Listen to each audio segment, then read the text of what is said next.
Estatus ontológico absoluto, no representa una existencia superior ni una forma más elevada del ser.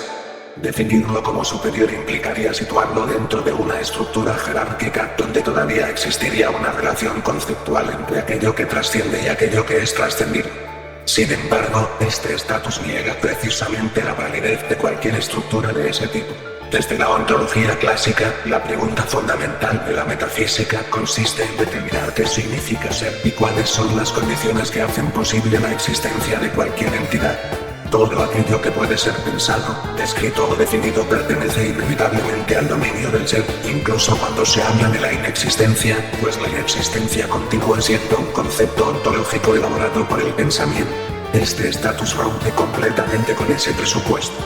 No constituye una modalidad del ser ni una modalidad del no ser. Tampoco representa una síntesis entre ambas categorías ni un estado intermedio. La propia distinción entre existencia y no existencia deja de poseer significado, ya que ambas son construcciones pertenecientes al mismo marco metafísico que intenta explicar la realidad. Por ello, cualquier sistema ontológico resulta insuficiente para clasificarlo. Las categorías fundamentales utilizadas por la metafísica, ya sea identidad, causalidad, tiempo, espacio, sustancia, esencia, posibilidad, necesidad, infinitud, trascendencia o inmanencia, son únicamente conceptos desarrollados dentro del ámbito del pensamiento racional. Todas dependen de una estructura conceptual previa para poseer significado. Este estatus no trasciende esas categorías. Simplemente nunca participa de ellas. Ahora dividamos esta wea para que aprecien mejor a lo que me refiero. Los conceptos son fundamentos abstractos de la realidad dentro del sistema en el que existe. Un concepto no debe entenderse únicamente como una construcción intelectual producida por una mente consciente. Desde una perspectiva metafísica, un concepto representa una condición abstracta que permite la existencia, definición y diferenciación de cualquier realidad posible. Por ejemplo, el amor no es simplemente un sentimiento.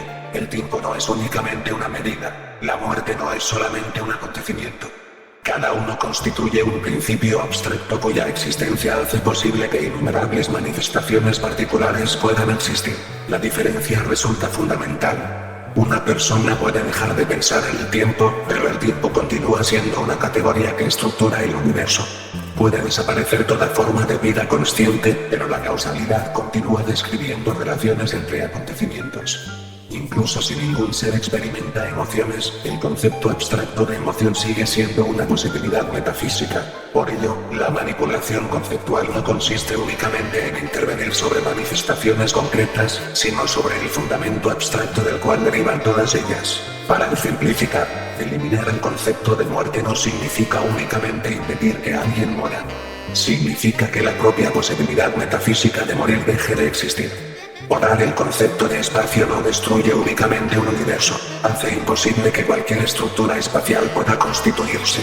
Manipular el concepto de identidad implica alterar aquello que permite distinguir una entidad de otra. En otras palabras, los conceptos funcionan como principios ontológicos, los cuales no describen la realidad, sino que la hacen posible. Ahora, a lo que llamaré asimetría ontológica es con lo que comenzaré a explicarles, con mayor profundidad la implicación de lo que estoy diciendo.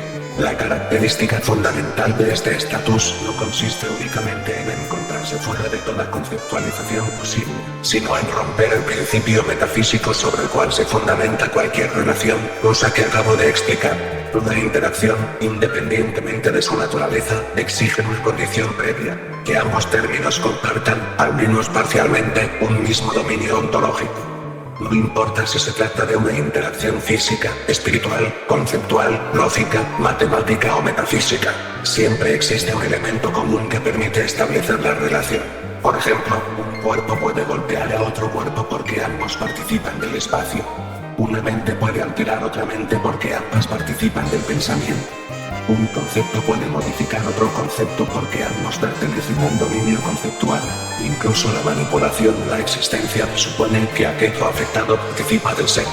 La destrucción del no ser continúa siendo una operación realizada sobre una categoría ontológica.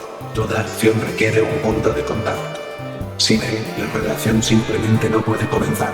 Una cosa importante a tomar en cuenta es que no se cometa el error de interpretar la trascendencia como superioridad.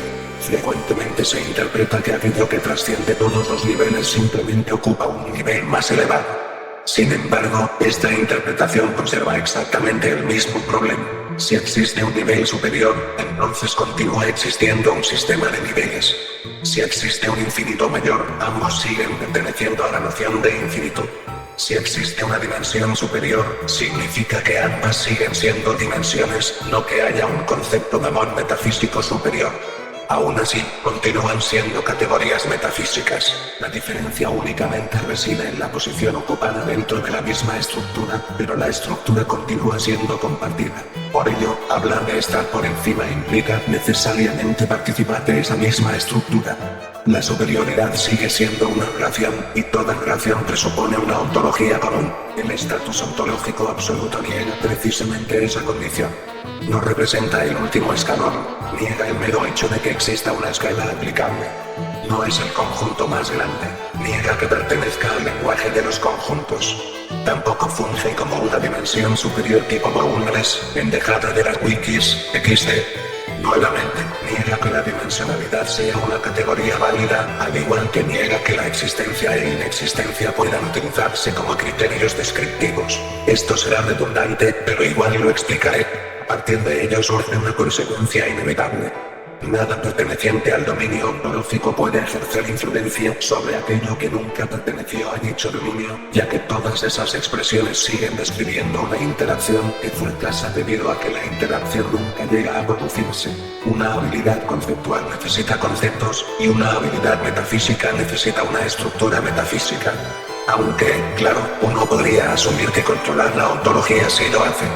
Eso sería igual a no prestar atención, ya que el poder sobre la ontología necesita que exista un ser al cual atribuirle propiedades, y este estatus no ofrece ninguno de esos puntos. No hay una esencia que alterar, una identidad que redefinir, algo que negar, una inexistencia que imponer un principio metafísico sobre el cual operar. Desde la perspectiva de la gente, sí, así lo ve, porque llamarlo ser entraría en contradicción, es equivalente a intentar aplicar una propiedad allí donde jamás existió un objeto susceptible de poseer propiedades. En sí, la acción carece de destinatario. No porque sea rechazada, sino porque nunca encuentra aquello sobre lo cual pretendía actuar. Se preguntarán, vamos, entonces, ¿cómo la gente puede hacer tan siquiera algo?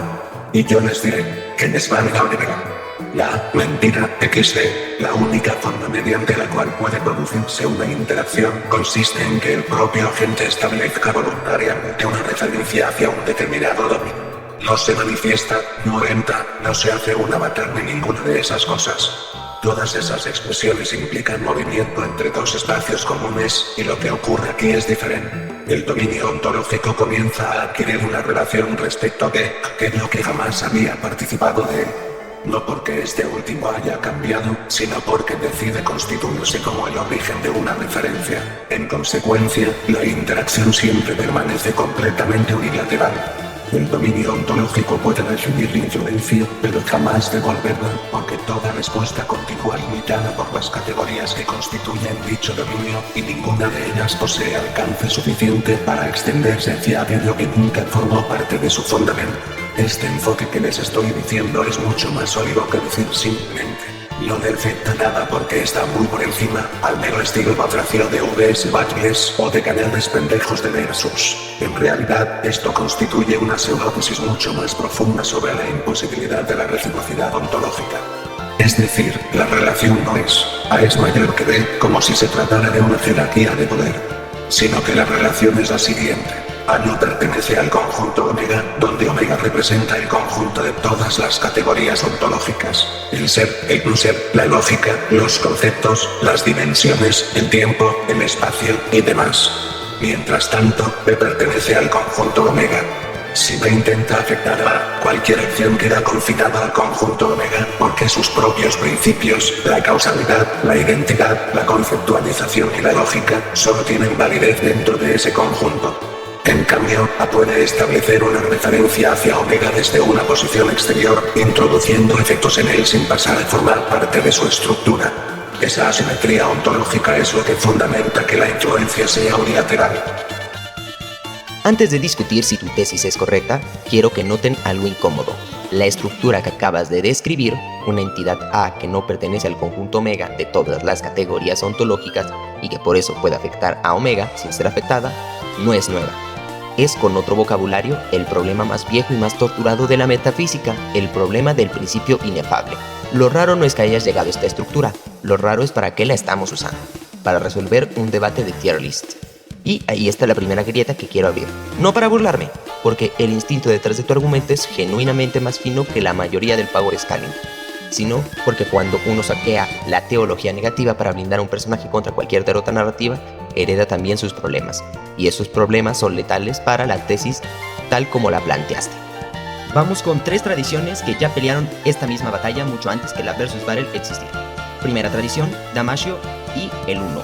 Dentro de mi tratado y video sobre el alma, menciono a Proclo y a Jámblico, pero el que de verdad nos importa en esta ocasión, y que ya estuvo parado donde tú estás ahora, fue Damasio, el último escolarca de la Academia de Atenas, justo antes del cierre del 529. Damasio se dio cuenta de que Plotino y Proclo, al llamar el Uno al primer principio, todavía le estaban dando un nombre, una unidad, una posición. Seguían tratándolo como el primer peldaño de una escalera, aunque fuera el más alto. Y eso, para Damasio, seguía siendo hacer metafísica de jerarquías. Entonces Damasio va más lejos, postula lo que llama tuarethón, lo inefable, previo incluso al uno. Ni siquiera uno le corresponde porque uno es un concepto, ya presupone la categoría de unidad frente a multiplicidad. Hasta aquí exactamente tu argumento, pero miremos lo que hace Damasio con esto, porque es la clave de toda mi contraargumentación. Damasio no concluye que lo inefable pueda actuar unilateralmente sobre el cosmos, concluye lo contrario, que apenas abrimos la boca para decir existe algo previo a toda categoría, ya fracasamos, porque decir existe es ya una categoría y decir previo ya es tiempo y decir algo ya es identidad. Su solución no es una simetría de poder, es el silencio metódico. Damasio literalmente escribe que ante esto la única actitud correcta es aporía, no discurso. ¿Por qué importa esto? Porque tú necesitas que A actúe, que establezca una referencia, que decida entrar en contacto con omega, pero decidir, referenciar, establecer son verbos, son actos intencionales, y la intencionalidad, la capacidad de dirigirse hacia algo, es exactamente una de las categorías que, dentro de mis ensayos sobre el alma, catalogo como perteneciente al dominio psicológico y metafísico, el nous, la voluntad, la agencia. Le estás devolviendo a A por la puerta trasera justo lo que le quitaste por la puerta principal. Segunda tradición, Nagarjuna y la vacuidad de la vacuidad. Vamos a la India, al Madhyamaka de Nagarjuna, quien desarrolló el Catuskoti, el tetralema. Ante cualquier proposición hay 4 posiciones posibles: es y no es, ni es ni no es. Y Nagarjuna las rechaza las 4 sistemáticamente para cualquier fenómeno, incluyendo el propio nirvana, incluyendo la propia sunyata vacuidad. Este último movimiento es el que te interesa, la vacuidad de la vacuidad. Nagarjuna vio venir exactamente tu jugada. Si yo digo que algo no es ni ser ni no ser, ni pertenece ni deja de pertenecer al dominio de lo pensable, eso es precisamente la 4ª posición del tetralema, ni es ni no es. Y Nagarjuna la rechaza tan energéticamente como las otras 3. ¿Por qué? Porque decir está fuera de todo esquema conceptual sigue siendo un enunciado dentro del esquema conceptual. Es una posición más en el mapa, disfrazada de el mapa no me contiene. Tu fórmula A no pertenece al conjunto de omega tiene exactamente esta estructura. Es una proposición lógica formulada con notación de teoría de conjuntos, que afirma la no pertenencia de A a omega, pero la teoría de conjuntos, la negación, la pertenencia son categorías.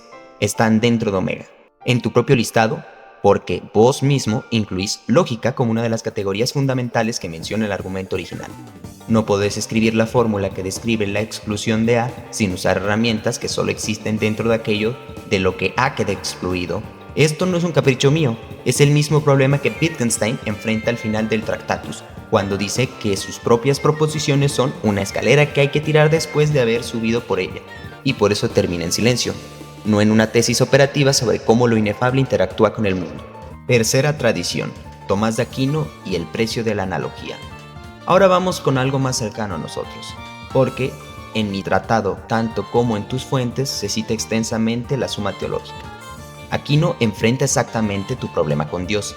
Dios no está en ningún género, no es un ente entre entes. Aquino lo dice explícitamente y sin embargo Dios crea, sostiene y actúa sobre el mundo. Como resuelve Aquino esta asimetría sin caer en tu incoherencia, con 2 herramientas y ambas te faltan. Primero, la relación de razón, relatio rationis. Aquino dice que la relación creador-criatura es real del lado de la criatura, pero solo una relación de razón, no real, del lado de Dios. Esto es estructuralmente parecido a tu asimetría, pero fíjense en el precio que paga Aquino. No dice que Dios esté completamente fuera de toda categoría de forma absoluta, dice que Dios se supra las categorías por analogía, no por ruptura total. Y ahí está el segundo punto, el más importante, la analogía entis, la analogía del ser. Aquino nunca afirma equivocidad total entre Dios y la criatura. Si lo hiciera, ni siquiera podríamos decir con sentido que Dios existe o que Dios causa nada, porque esas palabras dejarían de significar absolutamente cualquier cosa aplicadas a Él. Aquino necesita conservar un hilo mínimo de significado compartido, el ser como analogado, precisamente para que la causalidad divina sea inteligible, aunque sea de forma imperfecta. Tu sistema hace lo opuesto, rechaza todas las categorías, identidad, causalidad, tiempo, lógica, salvo una que deja sobrevivir de contrabando, la causalidad unilateral, el establecer una referencia. Pero si de verdad ninguna categoría de omega aplica a A, entonces la causalidad, que es una categoría de omega, tampoco puede describir lo que A le hace a omega. No puedes quedarte con la única herramienta que te conviene narrativamente y tirar el resto. Eso no es trascendencia, es una excepción arbitraria disfrazada de rigor. En mi ensayo sobre el alma menciono el Tikkun y en mi crítica al sistema universal explico el Ein Sof. Recomiendo ver estos videos para quienes escuchen. Así que cierro el repaso ahí. Isaac Luria enfrenta este mismo problema, el Ein Sof, el infinito, sin atributos, sin límites, previo a toda determinación. ¿Cómo puede originar algo finito y determinado sin contradecirse? La respuesta luriana es el Tzimtzum.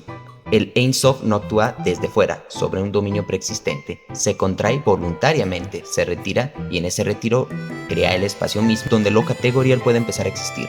El dominio omega en esta lectura no preexiste a la acción de A, esperando ser tocado, nace del mismo gesto. Esto cambia completamente la función narrativa de lo que estás describiendo. No es una relación de combate ni de invulnerabilidad. A no puede ser tocado por B. Es una relación de origen. A no gana el versus. A hace posible que haya versus. Son categorías narrativas completamente diferentes. Y confundirlas es, literalmente, el tipo de error que trato de señalar en mi tratado de Power Scaling, utilizando las herramientas de la confusión y desinformación. Recojamos todo. Tu instinto de rechazar el modelo Boundless Universal Tier de las wikis es correcto y filosóficamente más agudo que el 95% del fandom. Efectivamente, decir está por encima de todos los infinitos sigue siendo hablar el lenguaje de los infinitos, sigue siendo jerarquía. Ahí tenés razón y Damasio te respalda. Pero el movimiento que haces después, formalizar la exclusión total mediante A no pertenece al conjunto de omega, choca contra tres paredes que ya golpearon Damasio, Nagarjuna y Aquino, cada uno desde su tradición. La autorreferencia fatal, no podés enunciar la tesis sin usar las categorías que la tesis niega. El enunciado A no pertenece a ninguna categoría ontológica es el mismo un enunciado ontológico lógico. También el contrabando de agencia. Para que A decida referenciar omega, necesita intencionalidad, voluntad, algo funcionalmente parecido a una mente. Justo las categorías psicológicas y metafísicas que en mi ensayo sobre el alma clasifico como parte del dominio conceptual. Y por último el problema narrativo, no solo metafísico. Y este es el que más te debería importar como analista de Power Scaling. Un personaje de ficción existe porque un autor lo escribe, lo nombra, lo narra en el tiempo de una trama, con lenguaje y causalidad. El acto mismo de narrar a A ya mete a A dentro de omega. No hay forma de que un texto represente algo genuinamente sin categorías, porque el texto es, él mismo, una estructura categorial. Tiempo narrativo, identidad de personaje, lógica interna. Lo que en realidad tienen los autores no es un personaje con estatus ontológico absoluto. Tienen una retórica apofática, una técnica literaria, la misma que usa el pseudo Dionisio, la misma que usa Damasio, para producir el efecto de lo inefable dentro de un sistema que sigue siendo, inevitablemente, representable. Y acá es donde, en lugar de destruir el proyecto, quiero rescatarlo usando las herramientas que he mencionado. En mi tratado ya tengo un apartado correcto para esto, la distinción de Umberto Eco entre intentio auctoris, intentio peris e intentio lectoris, y la distinción entre confusión y desinformación. Mi propuesta de síntesis es esta. Dejémonos de preguntar si A realmente está fuera de omega como hecho metafísico dentro de la ficción. Esa pregunta, como vimos, se autodestruye apenas se formula. Y empezamos a preguntar qué función cumple la retórica de lo inefable dentro de la intentio o peris de cada obra. No es una pregunta ontológica, es una pregunta narratológica. El texto usa este lenguaje para señalar: este personaje queda fuera de toda comparación posible dentro del sistema de la obra, como un límite metodológico de análisis y no como una victoria automática en cualquier hipotético versus.